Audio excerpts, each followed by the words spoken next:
Það ætlum að halda áfram hérna í föstudagsþættinum og næst ætlum við aðeins að tala út fyrir kassan og það að stelpur geti allt og alls konar sjálfstyrkingar, pælingar. Vertu velkomin. Takk fyrir. Segðu okkur aðeins bara til að byrja með, út fyrir kassan, hvaða fyrirbæri er það? Það fyrirtæki sem ég rek með Bjarna Friðsinni, vinum mínum og kollega, sem skrifaði með mér bók fyrir stráka, svona sjálfstyrkingabók fyrir stráka og heitir Strákar. Þetta fyrirtæki út fyrir kassan, það býður upp á námskeið fyrir börn og unglinga sem eiga að vera sjálfstyrkjandi, líka bara skemmtileg og að hvetja þátttakendur til að fara aðeins út fyrir kassan sinn, stíga út fyrir þægindarammann og þannig styrkja sig og sína sjálfsmynd.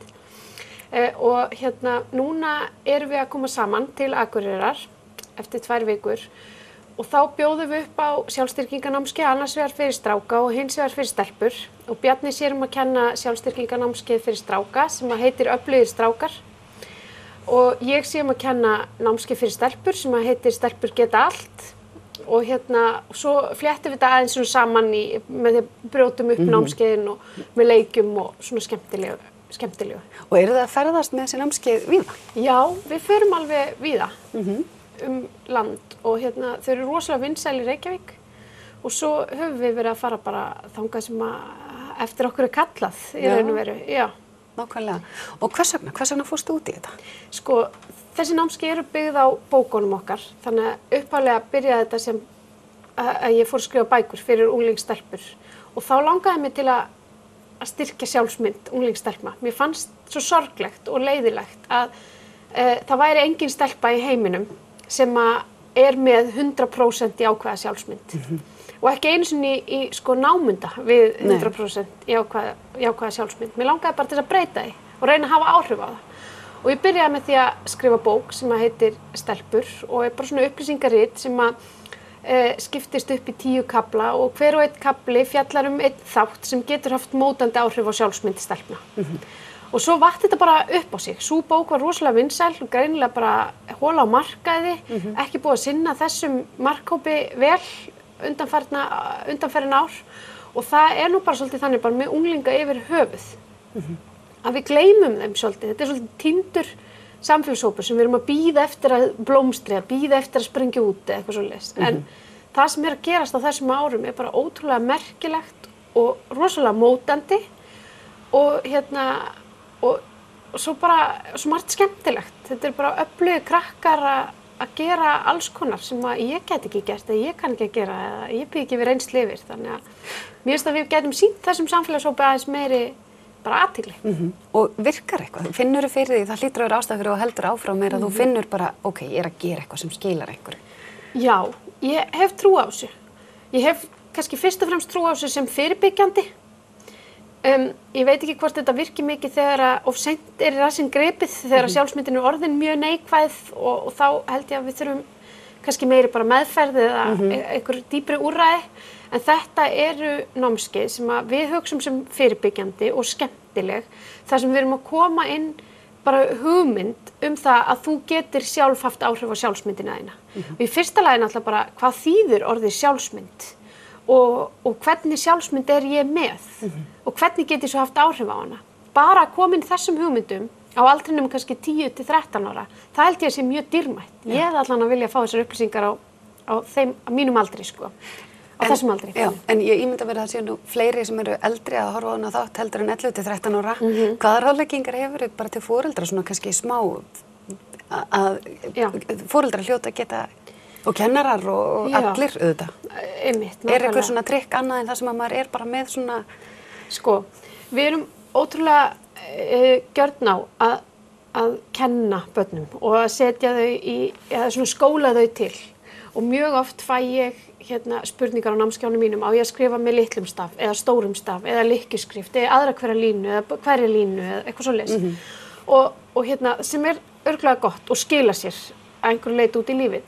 En það er svo sjaldan sem að stelpur vita hvernig það er að svara spurningunni hvað finnst þér, hver ert þú? Hvað ert þú að pæla? Hvað skoðun hefur þú? Það eru ekki vanar þessu og þar af leiðandi eru ekki að pæla nægilega mikið bara í sinni sjálfsmynd. En kannski meira að finna rétta svarið sem við verðum að leitast eftir heldur en að mynda sér sína skoðanir og sinn smekk, bara það sem þeim finnst, Þannig að kannski að spyrja þær meira út í sig og sín viðhorf. En líka að við sendum börn í líkamsrækt 2 viku í skólum, en það kannski minna sjálfsrækt. Að vera bara meðvitaður það að við getum rækta sjálfsmyndin okkar, alveg eins og við ræktum líkamann og hugsum vel hann. Ekki síður mikilvægt, en þetta kannski, það alveg jafn mikilvægt að líta á sjálfsræktina eins og líkamsræktina. Gera þetta 1 sinni 2 viku, vera pæli í hvernig ég stend núna, hvernig líður mér, hver ég núna, hvað að breytast hjá mér. Bara venja okkur á svona aðferðir. En hvernig, þegar þú hlýtur að vera búin að hitta ansi marga krakka og stelpur á þessum aldri, 11 til 13 ára, eitthvað sem að annars bara, þú telur sérstaklega jákvætt eða eitthvað sem hún tekur eftir sem þú færið svona, ég trúi ekki að það sé svona? Sko, ég tek eftir að sjálfsmynd stelpna byrjar að þróast í neikvæða átt á þessum aldri. Og þær eru farnar að efast sig. Og stelpur sem að mér finnst vera gjörsamlega frábærar og ég trúi því ekki að þær séu með neikvæða sjálfsmynd. Það samt skín í gegn og endurspeglast í verkefnunum þeirra. Að þær eru ekki nógu ánægðar með sig. Og þær eru allavega ekki jafn ánægðar með sig og þær hafa innistæðu fyrir. Og það náttúrulega sorglegt. En það sem gaman við þetta og það sem ég eiginlega ánægðist með að stelpur sem koma á námskeið til mín, þeim finnst það skemmtilegt. Þeim finnst gaman að pæla í sjálfri sér, þeim finnst þær sjálfar vera merkilegar og þær finna að þær geta haft áhrif á sig og þeim finnst það held ég bara gott og það gleður mig. Nákvæmlega. Þetta sé ekki eitthvað sem við séum að þröngva upp á þær eða pína þær í eða eitthvað svoleiðis. En endurspeglast þetta eitthvað kannski líka í sjálfsmynd bara kvenna almennt sem eru síðan fullorðnar? Það hljóta að speglast í okkur sem erum, nú ég orðin, ég svona ómöguleg og ég þurfti nú að líta svona betur út eða ég get ekki neitt í þessu. Þessi neikvæða sjálfsmynd sem kannski eldri konur hafa, hefur það áhrif? Gætu við hjálpa meira til með því að bæta okkar eigin sjálfsmyndi gagnvart börnunum okkar? Alveg tvímælalaust. Og ég held þetta er eilífðarverkefni. Þetta ekki bara, sjálfsmyndinu verður ekki bara kippt í lag milli 10 til 12 ára og svo bara búið.